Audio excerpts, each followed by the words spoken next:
జై శ్రీరామ్. భగవద్భక్తులందరికీ కూడా ఝాన్సీ ఆధ్యాత్మిక ముచ్చట్లకి స్వాగతం, సుస్వాగతం.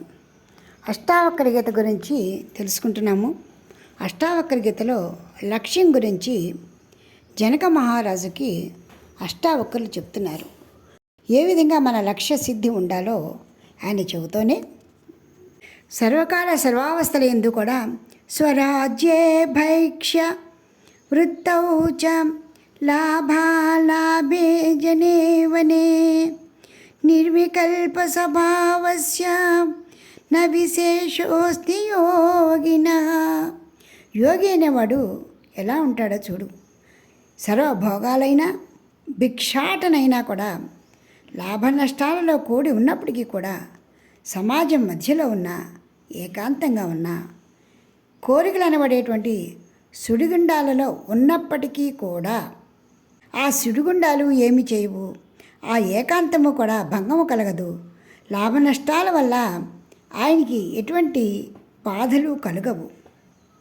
సర్వభోగాలు అనుభవిస్తూ కూడా ఏ విధంగా ఉంటాడో భిక్షాటన చేస్తున్నప్పుడు కూడా అదే విధంగా ఉంటాడు. అంటే యోగి ఎప్పుడు కూడా సమత్వ బుద్ధితో ఉంటాడు.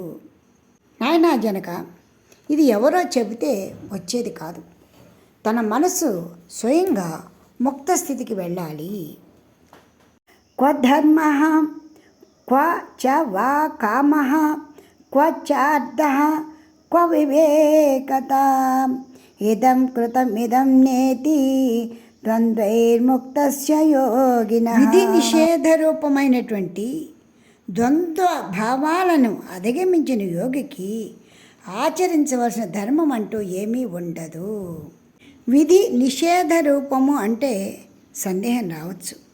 ఇందులో పెద్ద సందేహపడవలసిన కూడా ఏమీ లేదు. ఇది చేయవచ్చు, ఇది చేయకూడదు. శాస్త్రబద్ధంగా ఏమేమి చేయాలో అవి మాత్రమే చేయాలి అని చెప్పటం అన్నమాట. ఎల్లవేళలా మనోనిబ్బరం అవసరము. క్వ మోహ క్వ చ వా విశ్వం క్వ తద్ధ్యానం క్వ ముక్తత సర్వసంకల్పసీమాయం విశ్రాంతస్య మహాత్మనః. సమబుద్ధి ఉన్నవాడికి భ్రమ మోహాలు ఎక్కడ ఉంటాయి? ఉండవు కదా. ఓ జనక, అన్నీ సమంగా కనిపిస్తున్నప్పుడు ఇది వదిలేయాలి, ఇది తీసుకోవాలి అన్న ఆలోచన కూడా రాదు కదా. అతడే శాంత మనస్కుడు.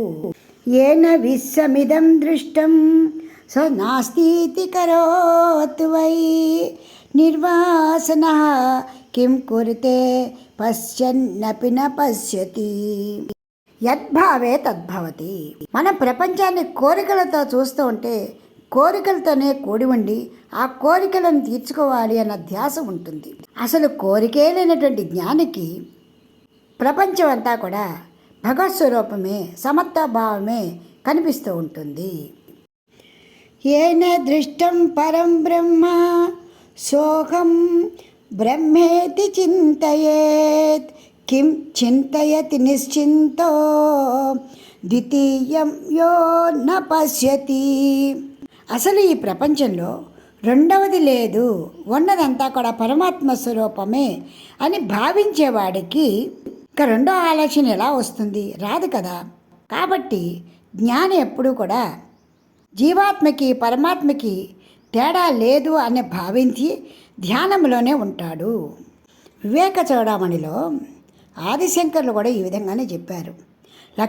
లక్ష్యగతిం త్యక్త్వా యస్తిష్ఠేత్ కేవలాత్మన శివ ఏవ స్వయం సాక్షాత్ అయం బ్రహ్మ విదుత్తమః. ఇది లక్ష్యము, ఇది అలక్ష్యము, ఇది కావాలి, ఇది వద్దు, ఇలాంటి తర్కాలున్న వాడికి కానీ ఎలాంటి తర్కము లేనటువంటి వాడు శివస్వరూపుడే. కాబట్టి జనక మహారాజా దృష్టో ఏనాత్మా విక్షేపో నిరోధం కురుతే త్వసౌ ఉదారస్తు న విక్షిప్తః సాధ్యాభావాత్ కరోత కిం. కోరికలతో అలమటించే మనస్సుని పూర్తిగా శాంతింపచేసేయాలి, అంటే పూర్తిగా నశింపచేసేయాలి. అప్పుడే ఆ మనసులో చిన్న చిన్న ఆలోచనలు కూడా మొలకెత్తటానికి అవకాశము ఉండదు. అతడే స్థిరమైనటువంటి జ్ఞాని. అతను అందరిలో తిరుగుతూ ఉన్నా కూడా, సామాన్య మానవుడిలా కనపడుతూ ఉన్నా కూడా, బాహ్యంగా సామాన్య మానవుడిలో ఉన్న మనకి అతని మనస్సు మాత్రం సమాధి స్థితిలో ఉంటుంది. నిరంతరము కూడా తాదాత్మ్యం చెందుతూ ఉంటాడు, ఆనందానుభూతిలోనే ఉంటాడు. అంటే భావనారూపమైన సృష్టిలో ఏ భావాన్ని కూడా భావించకుండా వాసనారహితుడై ఉంటాడు. అంటే విన్నా, తిన్నా, కూర్చున్నా, చూస్తున్నా, మాట్లాడుతున్నా కూడా, బాహ్యంగా కర్మలు చేస్తున్నప్పటికీ కూడా నిరంతరము అతని యొక్క మనసు సమాధి స్థితి మాత్రమే పొంది ఉంటుంది. నీటిపై ప్రవాహము చుట్టూ తేలుతో ఏ విధంగా వెళ్ళిపోతూ ఉన్నదో ఆ విధంగానే ఆయన భావాలు వెళ్ళిపోతూ ఉంటాయి, కానీ ఆయన మనసుని అంటవు. అందుకే భగవద్గీతలో కూడా కర్మణ్య కర్మయ పశ్యేత్ అకర్మణ్య చ కర్మయ స బుద్ధిమాన్ మనుష్యేషు సయుక్త కృత్ స కర్మకృత్. కర్మలో అకర్మ, అకర్మలో కర్మను గుర్తించగలిగిన వాడే తెలివైన వాడు అని, అతడి నిజమైన యోగి అని సాక్షాత్ గురుదేవులు కృష్ణ భగవాను కూడా మనకి చెప్పడం జరిగింది. అలా అని ఏ పని చేయవద్దు అని కాదు. ప్రవృత్తౌ వా నివృత్తౌ వా నైవ ధీరస్య దుర్గ్రహ యథా యత్కృత్తుమాయాతి తత్కృత్వా తిష్టత సుఖం. యథాప్రాప్తమైన కర్మల్ని చేస్తూ సంతోషంగా ఉండాలి. అలా ఉన్నటువంటి యోగి యొక్క జీవితం ఎలా ఉంటుందంటే స్వతంత్రంగా హాయిగా ఉండగలుగుతాడు. అసంసారస్య తు క్వాపి న హర్షో న విషాదత స శీతలమనా నిత్య విదేహ ఇవ రాజతే. బాహ్య ప్రాపంచిక అనుభవాలని అధిగమించిన స్థితిలో ఉండేటువంటి వారికి సుఖాన్ని గురించి బాధ లేదు, దుఃఖాన్ని గురించి కూడా అనుభవాలు ఉండవు. శాంతపూర్ణుడై ఉంటాడు. దానికి కారణం కోరికలు లేవు, దుఃఖాలు లేవు, బాధలు లేవు, అనుభవించేది లేదు, అనుభవించనిది లేదు. అసలు ఎదురుకుండా ఉన్నదంతా కూడా తనకి ఎదురుకుండా ఉన్న బాహ్య ప్రపంచానికి కూడా తేడా లేదు అని భావించి సర్వము పరమాత్మ స్వరూపమే అనేటువంటి యోగి ఎప్పుడు కూడా జీవన్ముక్త స్థితిలోనే ఉంటాడు. ఇంకా గొప్ప విషయం ఏమిటంటే నిర్ద్వాతుం చేష్టితుం వాపి యచ్చిత్తం ప్రవర్తతే నిర్నిమిత్తమిదం కింతు నిర్ద్వాయతి విచేష్టతే. ఎప్పుడైతే యోగి అంటే జ్ఞాని నిరామయ స్థితికి చేరుకున్నాడో అతడు ధ్యానంలో ఉన్నా, బాహ్యమైన పనులలో ఉన్నా కూడా దేనిలో కూడా లీనం కాడు. అంటే ధ్యానంలో కూడా లీనమైపోయాడు అంటే అది కూడా కర్మే, కర్మలలో లీనమయ్యాడు అంటే కూడా అది కూడా కర్మే. కాబట్టి అటు ధ్యానంలోనూ లీనం కాడు, ఇటు కర్మలలోనూ లీనం కాడు. అంటే సుఖం, దుఃఖం, పుణ్యం, పాపం, భక్తి, ముక్తి, రక్తి ఏ భావాలు కూడా ఆయన మనస్సులో ఉండవు. అలాంటి భావాలు కూడా చొరబడటానికి వీలు కాని మనస్థితి ఎప్పుడైతే పొందాడో అతడే పూర్ణమైనటువంటి యోగి, ముక్తుడు, అతడే జీవన్ముక్తుడవుతాడు. అయితే కేవలం ధ్యానంలో మాత్రమే అతడు ఆ అనుభవాన్ని పొందుతాడా అంటే అలా కూడా కాదు. సాధనా ప్రయత్నాల ద్వారా శ్రవణ మననాదులు చేస్తున్నప్పుడు కూడా, అంటే ఆ దేవదేవుని గురించి శ్రవణ మననాదులు చేస్తున్నప్పుడు కూడా ఆత్మానందాన్ని పొందుతూ, ఆత్మానుభూతిని పొందుతూ, తన్మయత్వాన్ని పొందుతూ ఆనందంలో మునిగి ఉంటాడు. అయితే ఓ జనక మహారాజా, ఈ విషయభోగాలకి భయపడి భయభ్రాంతులై పారిపోయి గుహలలో దాక్కోవాలన్న భావన తెచ్చుకుంటారు. అది అబద్ధము. పారిపోయేది శరీరమే కానీ మనస్సు కాదు. కాబట్టి నీవు ఉన్న చోటనే నీ మనస్సు కోరికలు అనేటువంటి పులులను ఎదిరించి నిలబెట్టి ముక్తస్థితిని పొందాలి. అప్పుడే కోరికలు తమకైనా బలమైన మనశక్తిని చూసి పారిపోతాయి. నిజానికి వస్తు శ్రవణ మాత్రేణ శుద్ధ బుద్ధిర్నిరాకుల నైవాచారమనాచారం ఔదాస్యం వా న పశ్యతి. అసలు ఆత్మతత్వం గురించి అంటే నిజం గురించి విన్న శబ్ద మాత్రం చేతే మనసు శుద్ధమై ప్రశాంతమైపోతుంది. ఇంకే మనకు కూడా నిర్వాణ షట్కం చదువుతుంటే మనసు ఎంత ప్రశాంతంగా ఉంటుందండి. ఇది కూడానే మనసు లగ్నమైపోతుంది, ప్రశాంత సమాధి స్థితిలోకి వెళ్ళిపోతుంది. ఆ క్షణంలో అతని మనసు పూర్ణమైనటువంటి నిర్మలమైన నిష్కలమైన వైరాగ్య స్థితిని పొందుతుంది.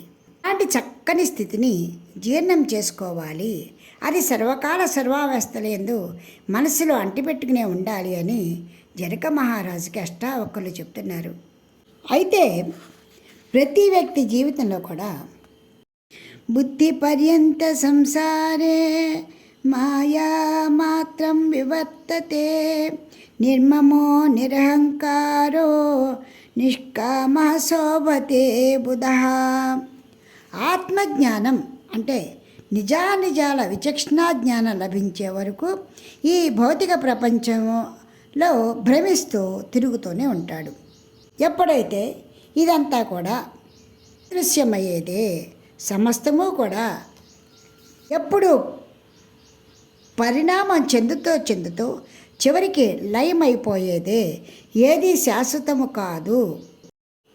ఇవన్నీ కూడా మార్పులు చెందుతూ లయమైపోయేవే.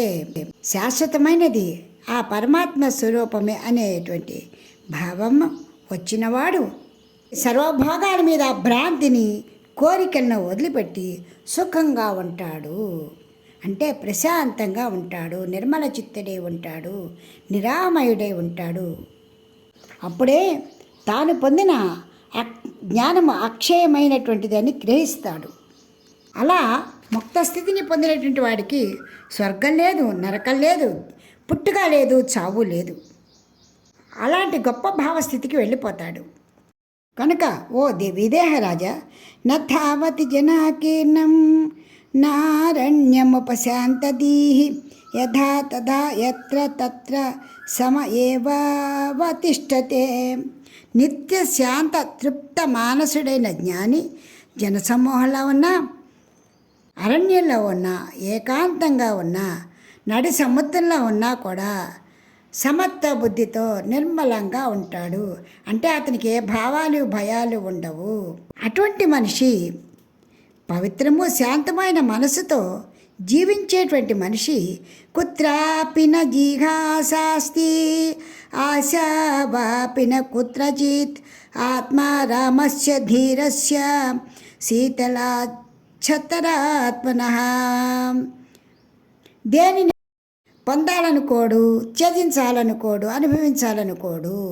ఆయన చూస్తూ ఉన్నా కూడా ఆ చూపులకి ఏది కూడా వెళ్ళదు. కావున జనక మహారాజా, నీ సాధన ఈ విధమైన లక్ష్యం ద్వారా నడుస్తూ ఉండాలి. ఎప్పుడైతే ఈ విధమైనటువంటి నిగూఢమైన లక్ష్యాలని పట్టుకుని నడుస్తూ ఉన్నావో నీవు పొందినటువంటి ముక్త స్థితిని ఎప్పుడూ కూడా వదలలేవు. నీవు పొందే ముక్తి మార్గం ఎప్పుడూ నిన్ను విడిచి వెళ్ళదు.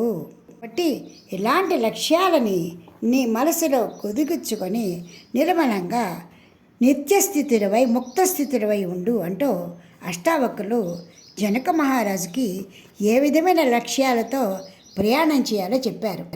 ఇదంతా విన్నటువంటి జనక మహారాజు ఏం చెప్పారో చివరి భాగంగా వచ్చే సంచికలో తెలుసుకుందాం. మనము కూడా నిజానిజాలు అంటే నిత్యమైనదేది, సత్యమైనదేది, దేని గురించి మనం తపన పొందాలి అనేటువంటి జ్ఞానదృష్టిని పొంది ప్రశాంతంగా జీవిద్దాం. జై శ్రీరామ్. ఇప్పటికి స్వస్తి. వచ్చే సంచికలో మరికొన్ని విశేషాలు తెలుసుకుందాం. మీకు ఈ వీడియో నచ్చితే లైక్ చేయండి, షేర్ చేయండి, సబ్స్క్రైబ్ చేయండి.